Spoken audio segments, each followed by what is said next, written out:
2 agences gouvernementales ont prélevé des échantillons de barres d'acier de différentes tailles sur le site de l'effondrement du bâtiment du bureau de l'audit d'État à Bangkok et les ont envoyés en laboratoire pour vérifier leur conformité aux normes.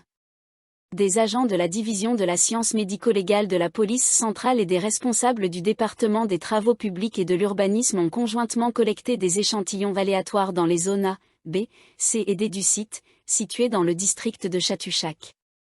Ils ont été envoyés à l'Institut du fer et de l'acier de Thaïlande pour des tests en laboratoire, a déclaré le Paul Maj Genvatea Sawitamankul, commandant de l'unité médico-légale de la police. Le bâtiment en construction de 30 étages était le seul gratte-ciel de Bangkok à s'effondrer après le séisme qui a frappé le Myanmar le 28 mars. L'Institut avait précédemment effectué des tests sur des échantillons de barres d'acier de 2 tailles différentes prélevées sur le site et avait conclu qu'ils ne répondaient pas aux normes requises. L'acier en question a été retracé jusqu'à une usine appartenant à des Chinois à Rayong, fermée depuis janvier pour d'autres infractions, ont indiqué les responsables. Les 2 agences prévoient de retourner sur le site pour prélever des échantillons de dalles de béton pour un examen plus approfondi. Pour l'instant, les échantillons de débris de béton n'ont pas pu être collectés car les ouvriers continuent de creuser sur le site où des dizaines de personnes sont encore piégées, a expliqué le Paul Maj Genvatea. Jeudi, la première ministre Paetongtarn Shinawatra a reconnu que de l'acier de qualité inférieure aurait pu être utilisé dans la construction du bâtiment. Le ministère de l'Industrie inspecte également divers échantillons d'acier, a-t-elle ajouté. Alors que l'espoir de retrouver vivants les 79 personnes encore piégées dans les décombres s'amenuise, les autorités ont décidé vendredi d'utiliser des engins lourds pour accélérer le déblaiement. Auparavant, des préoccupations avaient été exprimées quant à la stabilité du site et aux vibrations causées par les machines, pouvant mettre en danger les sauveteurs et les personnes piégées. Le gouverneur de Bangkok, Chadchar Sitipin, a annoncé cette décision après que les secouristes n'ont pas pu atteindre certaines zones où des survivants pourraient se trouver, en raison de l'accumulation massive de débris. Il a également déclaré que l'utilisation de machines lourdes faciliterait la collecte de preuves pour les enquêtes en cours.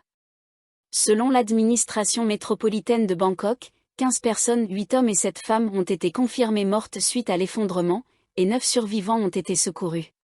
Au total, 79 personnes sont encore piégées.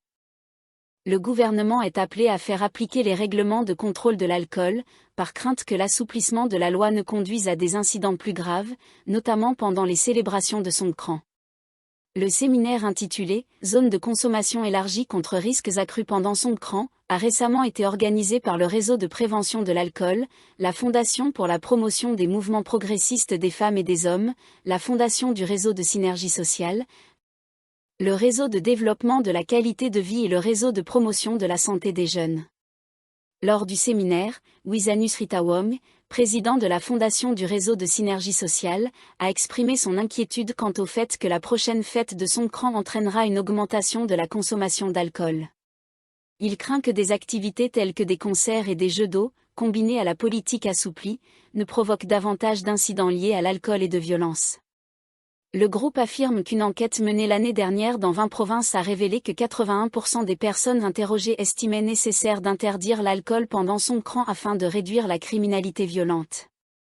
Le même sondage a également indiqué que 87% des répondants pensaient que cette mesure réduirait le risque de harcèlement sexuel, et 82% considéraient que cela n'aurait pas d'impact négatif sur la fréquentation touristique.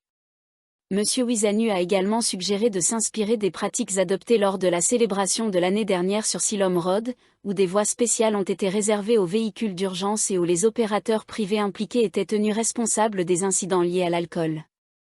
Le Dr Udonsak Sangho, professeur à l'école de médecine de l'université de Walelak, a critiqué la volonté du gouvernement d'autoriser la vente d'alcool lors des fêtes religieuses et dans les gares, malgré l'absence de mise en œuvre de la version révisée de la loi. La position du gouvernement pourrait conduire à un relâchement de l'application des lois sur le contrôle de l'alcool, en particulier pendant Songkran, qui est utilisé pour promouvoir le tourisme dans le cadre de l'initiative Amazing Thailand Grand Tourism and Sport Year 2025, a-t-il déclaré. Il a cité des recherches académiques internationales montrant qu'en Australie occidentale, les hôtels bénéficiant d'une extension des heures de vente d'alcool ont enregistré une augmentation par 3 des signalements d'agression physique par rapport à ceux sans extension d'horaire. En Norvège, une étude a révélé qu'une prolongation d'une heure des ventes d'alcool entraînait une augmentation de 13 à 22% des agressions dans 18 villes. Le docteur Udonsak a exhorté le gouvernement à appliquer plus strictement les lois existantes sur l'alcool, soulignant que tous les touristes ne consomment pas d'alcool et que toute menace pour leur sécurité pourrait nuire à l'image internationale de la Thaïlande. Jaresrizawa, au responsable de la Fondation pour la promotion des mouvements progressistes des femmes et des hommes, a déclaré qu'une enquête nationale menée le mois dernier auprès de 2552 personnes a révélé que 70% des sondés s'inquiétaient des changements en cours. Lundi dernier, le Sénat a accepté en principe un projet de loi actualisé sur le contrôle de l'alcool, approuvé par le Parlement le 19 mars. Parmi les modifications figure la levée des restrictions sur la publicité des boissons alcoolisées. 3 commissions, Tourisme et Sport, Développement social et Santé publique, ont été chargées d'examiner le projet de loi avant qu'une décision finale ne soit prise. Le groupe majoritaire des sénateurs, affiliés au camp bleu, exerce un pouvoir considérable pour approuver ou rejeter les nominations proposées aux agences indépendantes, comme en témoigne une récente tentative infructueuse de nommer des remplaçants pour 2 juges sortants de la Cour constitutionnelle. Un test de l'autorité impressionnante du Sénat a eu lieu récemment lorsque la Chambre s'est réunie pour désigner 2 nouveaux juges en remplacement de Nakarin Mektrera, président de la Cour constitutionnelle, et Panya Chanon, juge sortant. Les remplaçants désignés étaient Siripan Nogsuan Sawasdi, professeur de sciences politiques à l'université Chulalongkorn, et Kshatriya Jananon, ancien directeur général du département des affaires consulaires.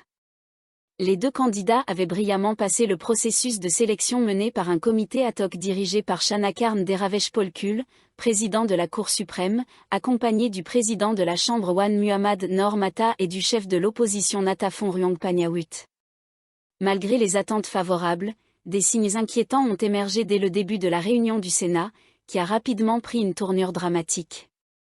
La sénatrice Nantana Nantawaropa a affirmé que le Sénat n'avait pas à approuver ces nominations tant qu'une enquête du département des investigations spéciales, DSI, sur d'éventuelles manipulations des élections sénatoriales n'était pas achevée. Cette déclaration a suscité la colère des sénateurs, bleus, qui ont insisté pour poursuivre les sélections, invoquant des risques juridiques si le Sénat manquait à son devoir. Le bleu est associé au parti Bumjete, membre de la coalition gouvernementale. Un observateur a noté que la sénatrice Nantana, généralement alignée sur le camp orange de l'opposition, le Parti du peuple, a encore une fois eu un affrontement verbal avec les sénateurs bleus.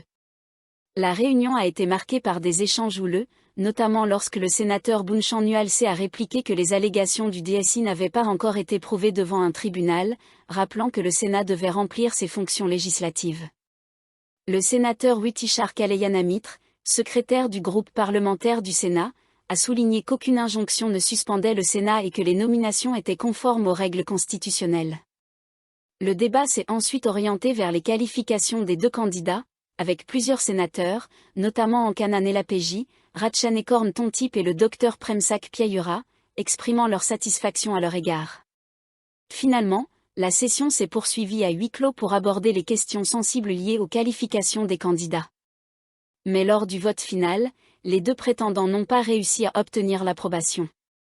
Madame Siripan a été critiquée pour avoir signé une pétition visant à amender l'article 112 du Code pénal, loi sur le lèse-majesté, tandis que M. Chatri, bien que perçu comme technocrate neutre, n'était pas le favori des sénateurs bleus.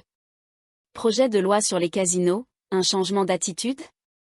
L'administration de Paetongtarn Shinawatra a récemment soutenu le projet de loi sur les casinos et complexes de divertissement sans opposition, même de la part du parti Bumjete, auparavant fermement opposé.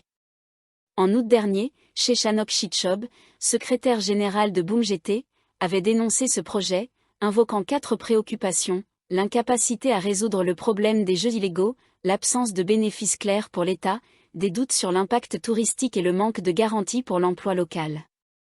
Aujourd'hui, aucune opposition n'émane de Bumjete ou des démocrates, soulevant des questions sur un éventuel accord en coulisses.